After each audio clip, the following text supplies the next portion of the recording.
We are enjoying ourselves in the present, but will suffer the consequences of our actions in the future, and we will regret our entire lives.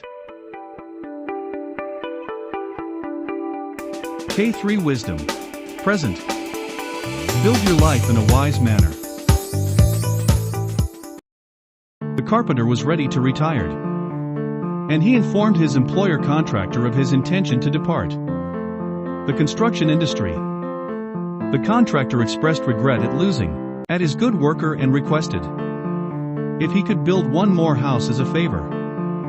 The carpenter agreed, but it was clear after a while that his heart was not in his work.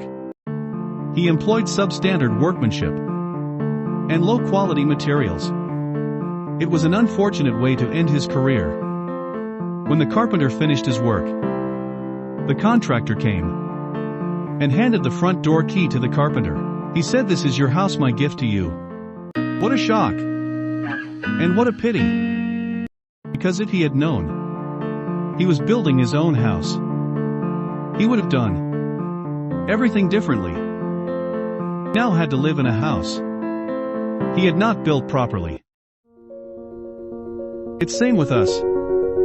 We construct our lives in a distracted manner, reacting rather than acting, and willing to settle for less than the best. We don't always put our best effort at critical times. Then to our surprise, we look at the situation we have made and discover that we have moved into the house we have built. Imagine yourself as a carpenter. Consider your own home. Build wisely, because this is the only life you will ever have. Your attitude and decisions you make now will determine how you live tomorrow. Watch your thoughts. They become words. Watch your words.